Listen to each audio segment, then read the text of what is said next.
This is your bonus episode of Call of the Wild, brought to you by the John Lewis Partnership. I'm actor and WWF ambassador Cel Spellman, and the noise you've just heard is Asa Butterfield's Call of the Wild. So, brother, tell me, what is that we've just heard? That was the babbling sound of a stream in somewhere in the world. Somewhere coming down a mountain somewhere. Somewhere down a mountain, in a forest, a little spring. Well, wherever you want it to be. Wherever you want it to be. Close your eyes and you can Close be your there. eyes and you can email in and tell us where it took you to. Beautiful sound. I mean, instantly even hearing it. I don't know, it just does something to the inside of kind of settles you and calms you. Yeah. Why have you chosen that sound? I think, it is, as you said, it's inherently just very calming. I think water's such a crucial life source for everything in the planet, and hearing that, whether you are in a forest, when you're going for a walk in the forest, you can hear it in the distance, and it slowly gets louder and louder, and you know it's coming, and then it's there, and it offers up so much life. Yeah, I remember seeing videos recently on YouTube of various people who do these sort of rewilding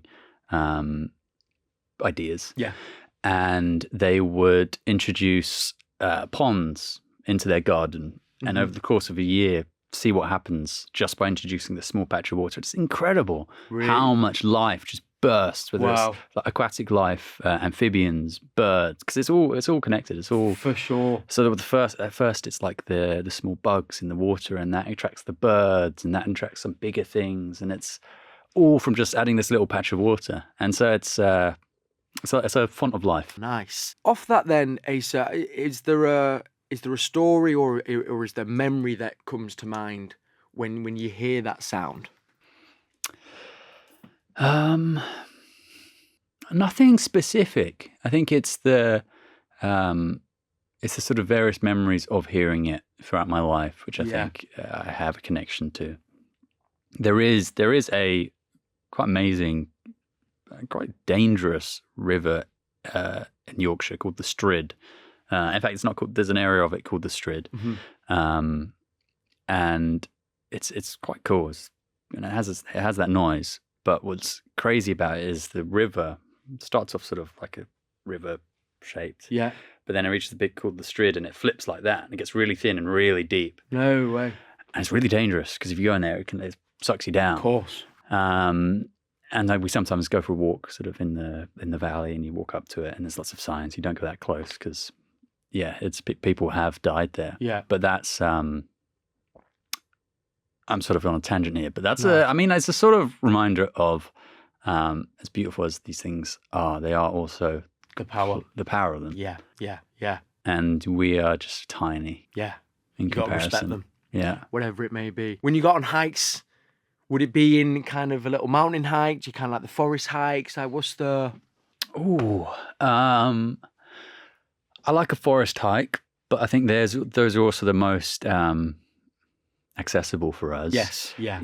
Going up into the mountainous regions is pretty spectacular. Yeah, man. And walking around there is visually, that's pretty spectacular. That's something. Yeah, something else. Up in the lakes, and also as well, my favourite thing once you get up there, will be the cleanest water you ever drink. Yeah. That's that. And cold. And cold, man. Yeah. It just feels good, doesn't it? You're like, this, whatever this is, it's doing something good. Do you know what I mean? Yeah. It's the kind of the life source for everything, really. Isn't it? I watched, going back to the main man, Sir David Attenborough, his last big film around. The best, but he did a big focus because there was a huge UN conference this year about trying to ratify a global agreement on protecting a third of the world's oceans, because basically the science is saying if we protect a third internationally in all waters, that will be enough to help balance it out and let it kind of restore and rejuvenate and do its thing. But did you see his ocean documentary film? Mm-mm. I implore anyone to go and watch that, because it just is an amazing look at it in its entirety, from the overfishing to whaling, but then to also kind of the human impact. And one of the worst things in there was this fishing technique of like bottom trawling, and that again. I think I have seen some clips from this, and it's just And that's never been like seen apocalyptic. before. It literally, that the is the word for it.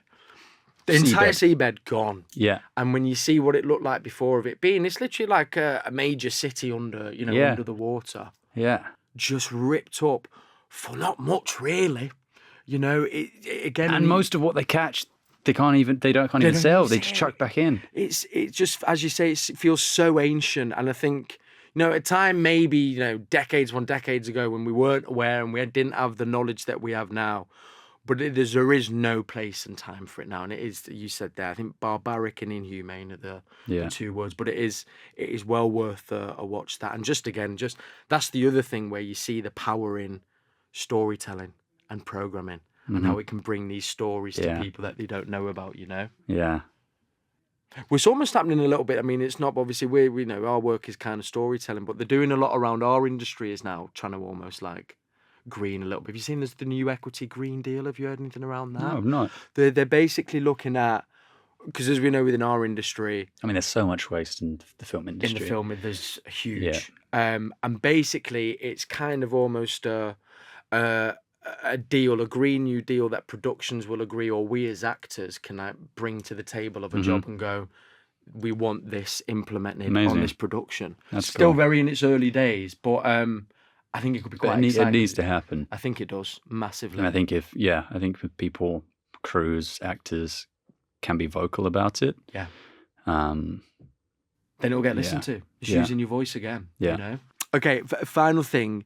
If you could be any animal or bird, what would you be and why? Okay. Big old question, man. That is a toughie. It's tough, isn't it? I was going to say owl, but owl's only really active at night, and I'd quite like to be able to fly around during the day. Okay, I like some sort of bird. Probably not like a pigeon. As much as I love pigeons, I'm all right for one of them. Yeah.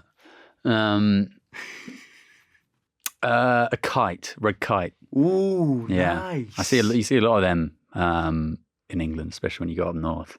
The way they just like float. They go where they want. Yeah. They're pretty epic. They're big. Beautiful birds. Kites. Yeah. Great choice. What's your favourite animal, Kel? Elephant and a dolphin. And if there was one I'd love to see that is top of the list, I am itching to go and see a silverback gorilla. Oh, yeah. I really was.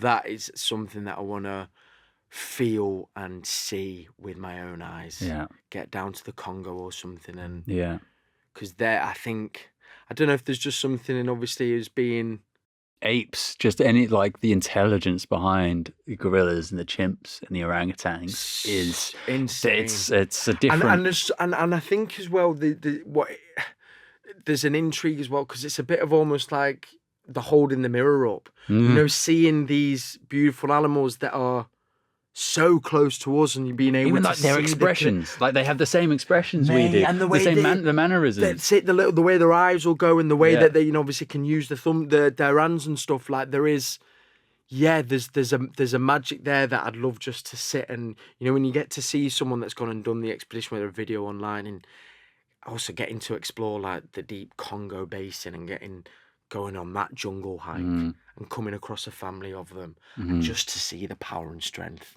Yeah. Because, you think you can get a sense for it through a screen, but nothing. Your heart would be going. Yeah, and you want to feel that, man. Yeah.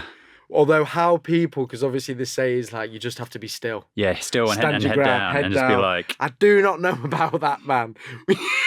Just even one slight, the little flinch. Then they do those fake charges. I know. And when you see the guys or the girls that could just stand their ground. Yeah. I don't know about that, man. Because they would. Yeah, there's not a chance, if I'm being honest. Just get me for. But I think a silverback gorilla. I'd love to go to the rainforest or a jungle like that. I've never been. No. That's one to do. Maybe we'll do that together.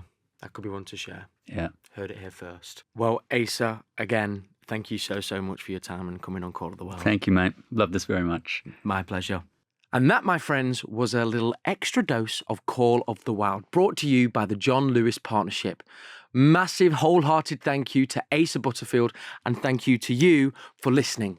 If you'd like to find out more about how you can get more connected to nature, just search online for WWF Prescription for Nature. Call of the Wild is a fresh air production for WWF. Follow now for free so that you don't miss an episode. And I'll leave you with the sound of... The wild is calling, it's time to act.